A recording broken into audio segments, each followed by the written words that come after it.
joins your team, will end up working the business. You need to act if everyone you onboard has a desire to see success. Now remember, their success might look different. It might be just to get their products paid for.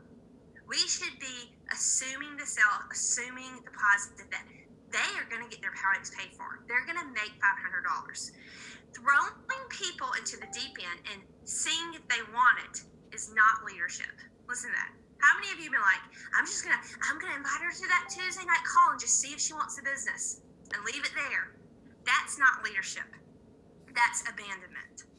Like, you know how Kristen's like, whoa, yeah. It's our job as leaders, and we're all leaders because y'all are here on the Sunday night call. So that's when I was like, okay, y'all can handle this. Our job as leaders is to provide the resources, the systems, and the trainings to ensure that anyone that wants success, they have everything they need to do so.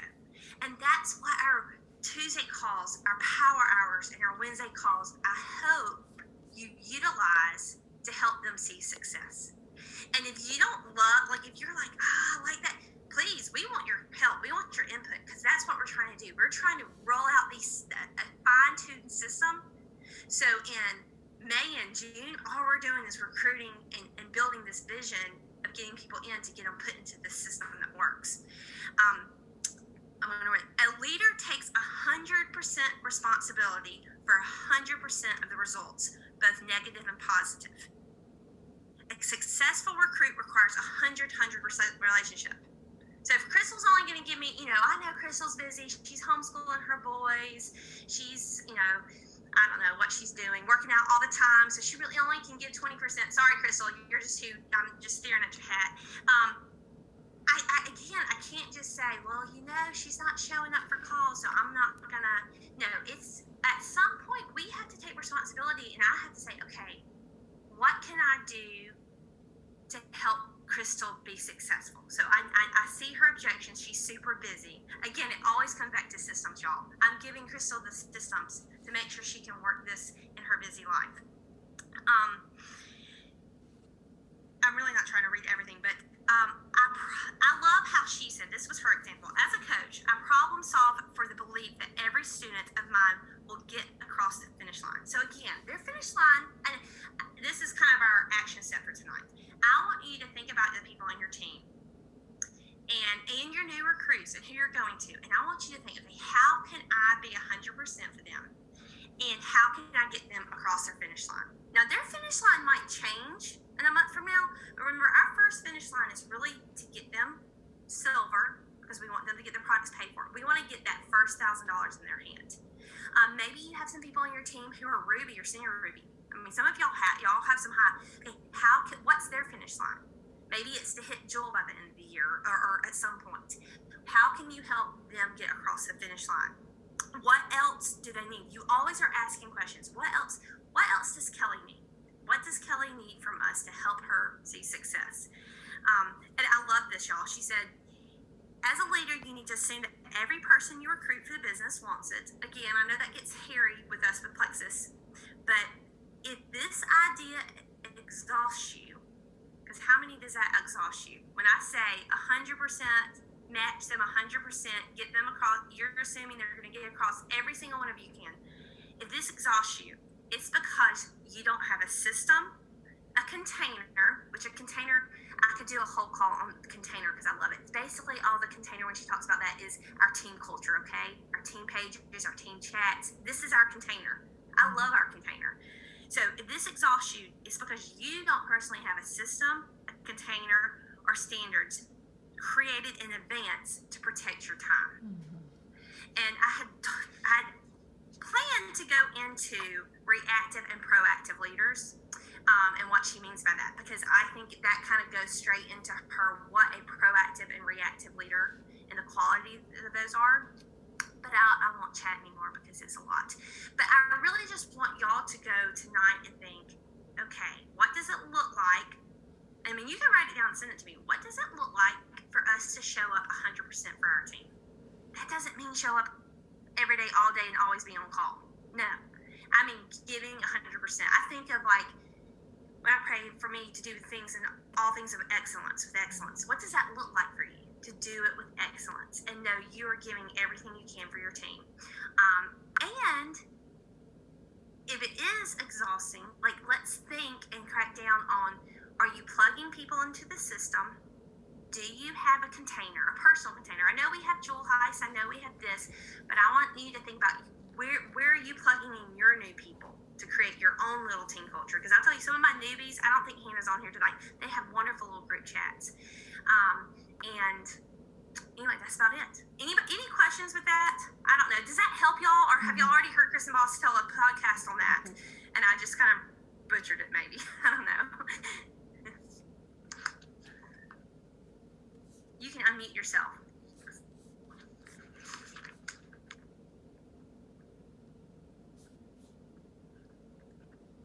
Everyone's muted. I think it's super helpful because I need to hear it like 17,000 times before I go, oh, okay. Yeah. Right. Because every time, honestly, I hear the word system, I go, oh, I don't have a system. And then I have to remember, yes, you do have a system. So share invite. You just did the frog training like 15,000 times. But I swear, every time I hear it, it's different, all that stuff. You know, not different. It's the same thing, but sometimes it finally clicks. So I appreciate the info. You can do it again next Sunday, and I'll be like, that is so good. I've never heard that before. It's something and I might bring Kelly and Abby on here who are there too, to talk about the proactive and reactive leadership, because I think that's so important in planning ahead. Abby, did you not love that part? Like planning ahead the obstacles. Like, don't wait for Crystal to come to me and say, oh, my warm market's dried up, or, you know, I did my launch party and nobody signed up. Like, always have the answer for your people. We've been doing, if you haven't been doing this, we know what obstacles are going to come up for our team. Yeah. We have the answers. Well, I was going to say a couple things. One, talking to the 80% that you first talked about has helped me so much, because I think a lot of times we use Jewel status success stories to market, but really we need to market to the family who needs $500 extra a month to pay their bills. And so, you know, one of the things that Kristen talked about, I think tell me if I'm making this up, Julia, but she talked about, like, what if we set a team goal to help 100 moms bring in $500 a month, or 1,000 moms bring in $500 a month? And she even said she knew a coach who her whole business was, she coached moms who were entrepreneurs or something, or coaches, but she was all about, like, how can we get more money in the hands of more moms? Because she was like, that's a good thing. If we can get more money in more moms' hands, that's good for everyone. And so, I don't know, it just like shifted something in my brain because some people are just you can share the top earner, you can share Celeste Gwynn's story all day long, and some people are never going to resonate with that. But people can identify with somebody needing to earn and being successful in earning $500 a month to help their family. So I loved that. And then, you know, talking about overcoming obstacles and, you know, just getting in that mindset, it's helped me even just in conversations. And like as I am talking with people or messaging with them, I'm overcoming their obstacles, like in the conversation. And I'll try to drop an example of this, but I feel like I'm just now wrapping my head around it and utilizing it, but it's literally changing the way that I talk to people when they're asking about the products or the business. And it's giving me so much more confidence and boldness with getting people's products covered. Like, I can honestly say I will never onboard somebody again without sharing Fast Start. And I signed a bunch of people up in December that I was like, I don't know. They just want the products. They're doing the intermittent fasting. And I didn't share Fast Start.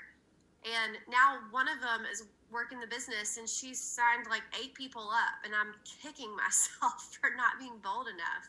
So anyway, I would love to do a training on that, like a leader training, just specifically on like our language and overcoming obstacles in those initial conversations.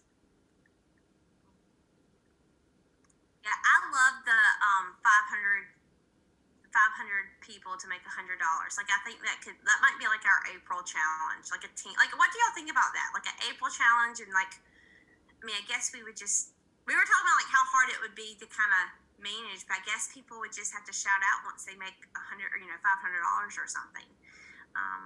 I love that. But even just marketable for us. I mean, even if it takes 2 months to do that, or 3 months for us to be able to market, hey, we got 500 new moms that now have an extra $500 a month, or made $500 a month. I think that would be very attractive to people. Mm-hmm. Yeah, that's fun. All right, anything?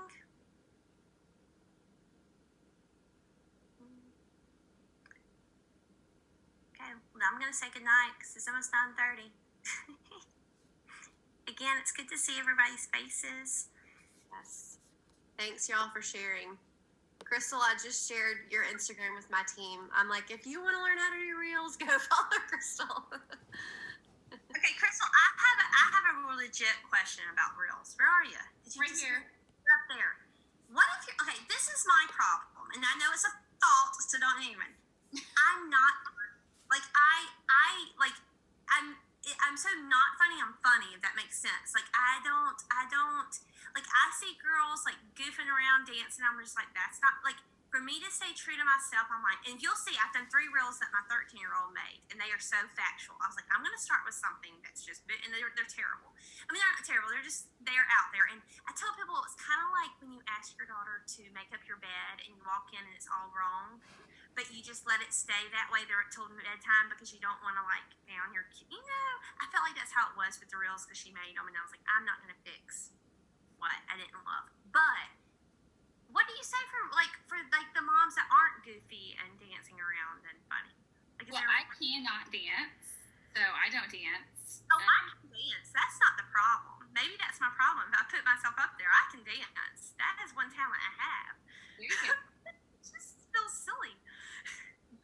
I started, and I don't know, I think a lot of people on here probably do reels, and so, I mean, I'm not the end-all be-all for sure, but I started just doing videos of my kids. I think the first couple reels I did was just like kind of like a day in the life with my kids, and it wasn't even like the whole day. And so I just recorded little snippets of the day, just like on my camera phone, just recorded them, not in Instagram, and I just saved them in my camera roll. And then I just went later that evening and just played with reels and just popped little videos in there, and just went from like them playing on the monkey bars to my oldest squished in a baby swing, swinging his legs like a silly boy. And I don't remember, I just put music to it just for fun, and that's where I started, and that helped me just understand how it worked, because I get like sweaty pits when I like am afraid it's going to upload, and I'm like, I don't know if it's ready.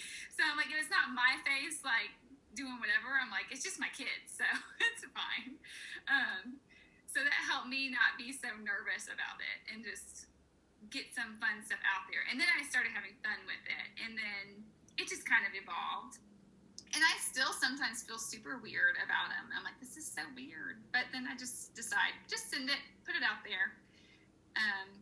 And then you can see what your audience connects with, you know? Some stuff I do. Adds viewers. I will say that. Even the few I did that were not like, I can tell like how many people, yes, my show me your toddler without having a toddler. Yes, I agree. That's probably my best one. And for me, so I have one thing just to say, and I think like your thought of like, I'm not funny, I can't do reels. You don't have to be funny. Like, you need to be yourself. Like, I have team members who are super sarcastic, and their sarcasm is hilarious, but you never see it on social media because, and I kind of just realized it, they're curating it. They're kind of like filtering and trying to put stuff out there that they think people want to see. And I'm like, really? Probably a ton of people would be attracted to like your funny, dry sarcasm wit, or I don't know. I just think the more you are you, I'm not super funny either. Like, I mean, I don't know. I don't think they have to be funny. I think you just have to have fun with it and not take it yourself too seriously. Although some of them are really funny, because if y'all watch that one blonde girl that makes fun of everybody, y'all know what I'm talking about? Yes, she did a scrunchy one today. She said, "I'm going to show you how to do a ponytail," and she did this terrible ponytail. It was hilarious. I feel like all of y'all should follow her. I don't know her name. I don't even. Is that Jack Attack, or is that somebody else? Somebody else. I do like Jack Attack, but it is someone else. I'll find her name and share it to y'all, because she makes me laugh every day. Christy does really good reels. If you want to watch hers, Christy Freeman. Yeah, you. I was just about I to like say, yours. I like your dry humor. I like your just kind of share it like it is. Your chili bowl, one for your gut was awesome.